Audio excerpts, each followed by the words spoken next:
I thought it'd be interesting to see how Hasbro pulls pack the Shield Agent and Skrull Trooper 2-packs. Let's see which is in each box. Alright, so we have some real dense paper. Here's the Skrull, the other Skrull, and the Agent of Shield 2-pack. Alright, what's in the other box? I really don't know what's in this one, but I know there's no bubble wrap. Oh, it's my Hand Ninja. Dude, I totally forgot I ordered this. Alright, dude, we're going to open up the Hand Ninja too. Right, step one is open the box.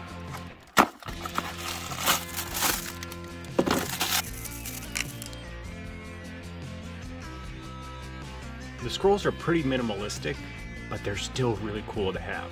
So they come on the standard Bucky cap body. I do appreciate the butterfly shoulder joints, but there's nothing really to discuss or write home with. You have a two-tone black and purple paint. What really makes this figure stand out are the two different head sculpts you get with each Skrull. So I do appreciate that they're very different. This one's a pensive, kind of menacing look, where this one, he's smiling at you, but I don't know why he's smiling at me, and it's totally making me uncomfortable. I could take the other Skrull head sculpts and put them on different Marvel Legends figures. Each Skrull comes with a space hair dryer. It has a slot for a blast accessory, but does not include a blast accessory. While this is minimalistic, it is very comic accurate and looks really cool. I really wish they just would have included some kind of blast coming out of it, but I can take one from another figure and put that in place. The other accessory the Skrulls come with is this massive laser gun. It is plain and gray, but I do like the sculpt work to it, and it is a mega weapon. So now that I have one of each, I can have each Skrull hold a different weapon, but then I can share that with my other Marvel Legends characters. But because it does have this old body sculpt that needs to be retired, it does not hold the gun that great if you want to dual wield it with two hands. So you really have to open up this other hand to get it to stay on there. It doesn't really give you a lot of range of motion to pose it, so it kind of looks like he's walking with it, which still looks really cool. But if you wanted to take some interesting toy photos and have him look like he's trying to shoot, it just, the way that the body and the hands work, you're going to have a hard time getting him in place. Minor nitpick.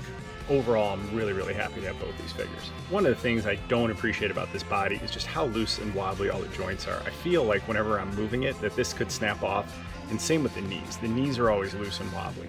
I really appreciate having the two extra Skrull heads that I can now use on different Marvel Legends bodies. It looks pretty cool on Spidey and Iron Man. What do you guys think? How would you use the extra Skrull heads in your display? Figure I forgot I even ordered the Hand Ninja. I probably should have gotten two of these. But I'm very grateful to have the one. Right, again, comes out in the waxy bag. Oh, damn, that's cool. I definitely should have gotten two. Oh, wow, that's sweet. Yeah, I really don't mind the accessories coming in a pouch like this. It's kind of fun opening it up. All right, let's see what it comes with. Ooh, another plethora of accessories. The Undead Hand Ninja is a really cool surprise. I didn't even know I was getting it today. And I gotta be honest, it might be the most impressive right out of the box. It is a repaint of the Red Hand Ninja that came out about 1.5 years ago. And now that I see them together, I'm actually kind of glad I only got one of the black one because I think they look really cool together. Those are two dudes I definitely don't want to mess with in a dark alley. Let me know in the comments below which one you prefer. I like them both, man, equally well. I appreciate the subtle differences, especially the green versus red eyes, and I like that the accessories have some different color to them as well. A couple things I really appreciate about this version versus the red one are the red eyes. I love the way that the black and gray look on the ninja, and I really appreciate the new colors they picked for his sword belt that hangs across his chest. Hand Ninja comes out of the box with 2 grip fists that you can use for his sword or axes. Also comes with 2 grappling hands. So I appreciate if you wanted a troop build with this, you can put them in some different poses with the accessories or have the hands out in grappling motion. There is a slight variance to the coloration of the axes. Khaki versus black handle, but the axe blades are the exact same color. I do like the way the khaki looks with the black outfit, whereas I do like the way that the black looks with the red outfit. The midsection has a nice 360-degree swivel to it. Gets him in some pretty cool poses for a ninja when you combine it with the butterfly shoulder joints. I'm no Sean Solo, but look at that. Grappling hand, sword out to the side. He's pretty tight out of the box, but man, he looks sweet, doesn't he? Face off against MCU Elektra. Please bring her back in the Multiverse of Madness. She was one of my favorite parts of Daredevil. You know what's even cooler than the one Electra? Two Electras at the same time.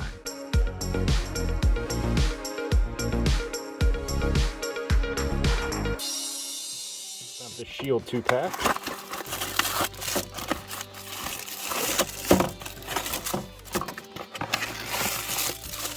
Pull out the first one. Very cool. Number 2, also very cool. And then it has a pouch full of accessories. I'm wondering if this is how the 90s X-Men VHS boxes are going to come for $30 each with shipping. All right. Oh boy. Wow. We got quite a few accessories. I'm excited to check those out. Did we save the best for last?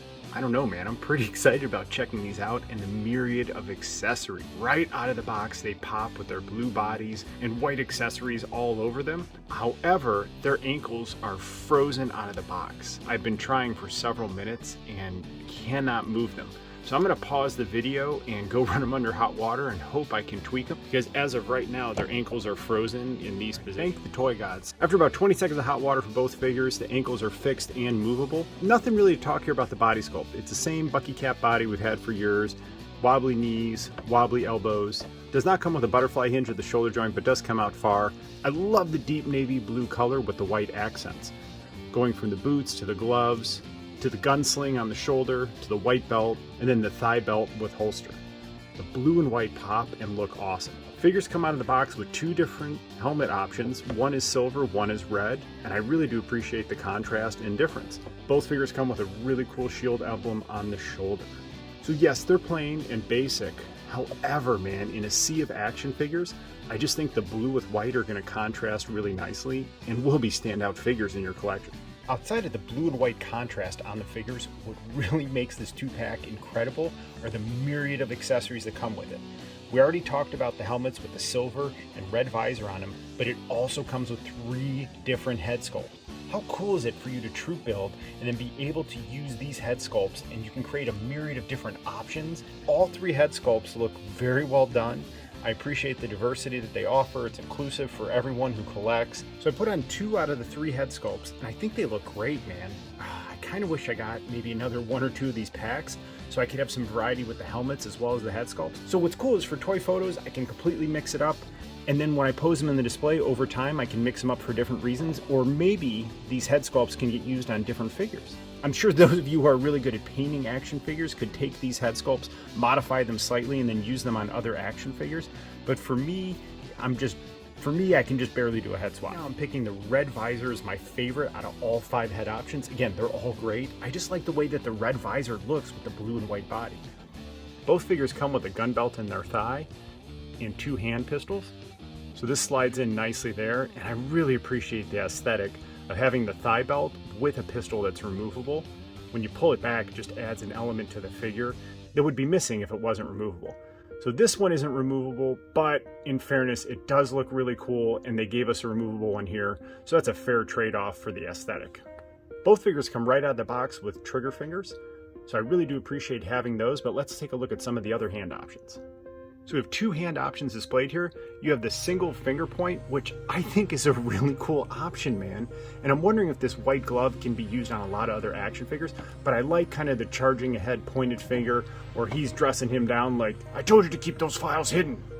And then you have the 2 finger point, which could be deep in thought, or if you've ever been to Disney World, cast members use 2 fingers to point.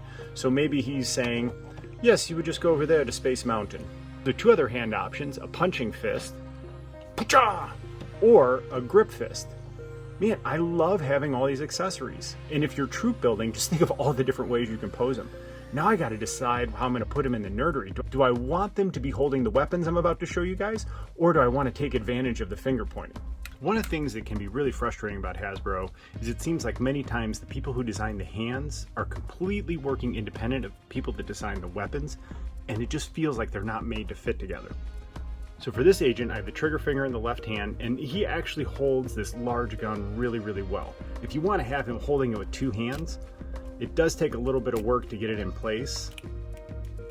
But then once it's in place, you're holding it kind of awkward, and maybe over time you can get it to pose a little different, but it keeps coming out, and it just feels like it wasn't made to be held that way. So really the only way you could pose something like this is them wielding it one hand. The 2-pack does come with 2 of these large rifles. Alright, this looks to me like a massive grenade launcher. I love kind of the black shiny paint that they have on it, as well as the red cartridge holster.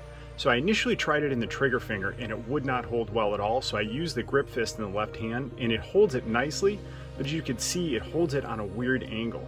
So it kind of looks like he's got to shoot it from down low, or maybe he's just walking with it and holding it up like this in intimidation. So maybe I'll have him holding this up in the air this way and then use one of the point fingers like that. It looks cool, but again, man, I'd love to be able to hold this and have it look like he's holding it 2 hands and wielding it properly. But overall, that is a really, really cool accessory. Alright, this last machine gun actually holds and fits really well. I appreciate when you have the bar going down because it holds nicely in the grip fist. The trigger finger, after a little bit of work, does get right in there. Pretty sure I'll pose one of them like this, and then I'll use the grenade launcher on the other one with a point fist. Let me know in the comments below which accessories are your favorite and how you pose the 2 of them in your display. This is going to be my final alignment right here. Soldier on the left, double pointed Disney finger, grenade launcher, red visor, and then dual wielding this machine gun. I'm really happy with this 2-pack, man. I think it was a really good buy. The accessories are super cool to have, and I can use them amongst other figures, man. You know, the only downside is that we're using the old Cat Bucky body, but everything else is so great. I totally think they're worth having, and I would actually recommend buying more than 1 pack so you can utilize the myriad of accessories and head sculpt. This is a versus video, so I'm going to do my best to keep Captain Indecisive out of it. If you love Marvel Cosmic, the Skrulls are a great option.